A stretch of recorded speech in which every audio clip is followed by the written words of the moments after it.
Okay, we're going to look at the Overlong UTF-8 lab.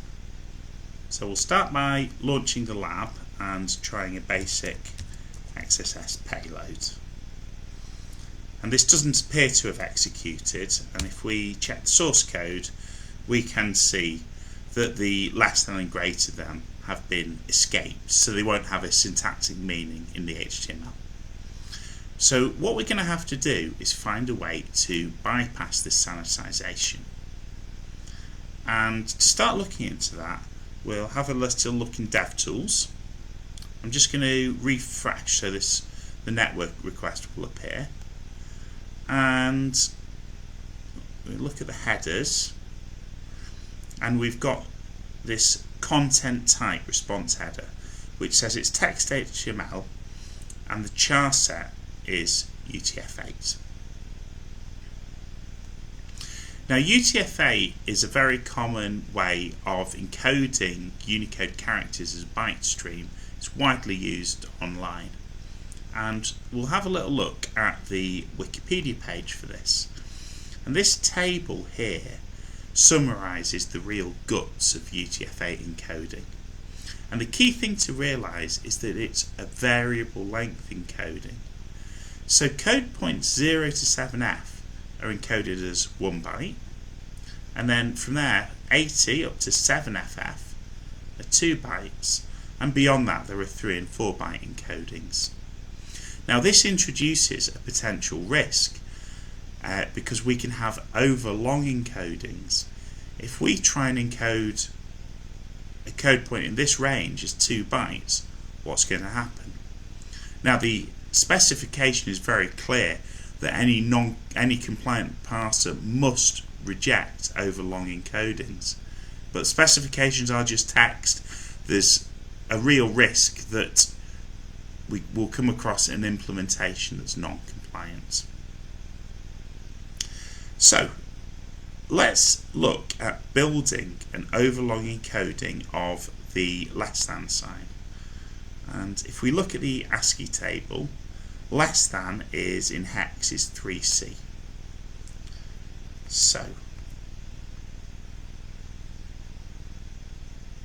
I'll just clear what I was doing before. So if we put in hex 3C, and we can convert that to binary, and let's store that in the memory and clear. Now 2-byte UTF-8 encoding starts 110,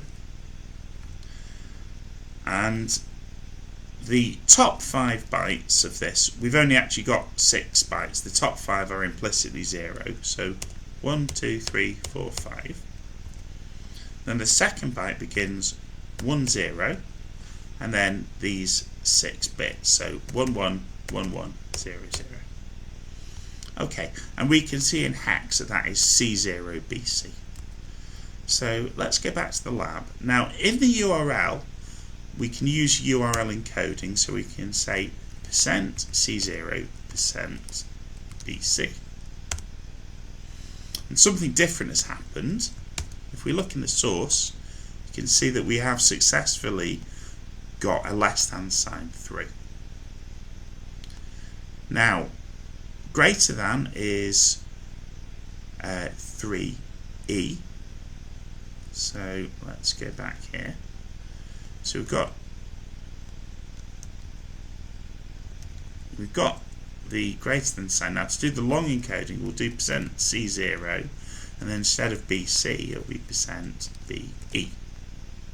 So let's try that, and we can see we've injected an italics tag. Just check the source. There it is. Okay, so now let's try and make that a script tag. So delete the I and put script, and we'll have closing script tag, and then we just need our JavaScript payload. So let's paste that in there, and there we go. So we've successfully exploited the lab. And just to be sure this works, let's take this URL, Let's submit the payload. And there we go, we've successfully solved the lab.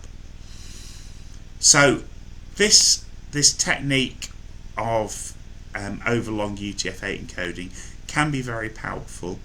It's very rare these days that you encounter a non-compliant parser, but there have been historic vulnerabilities around this.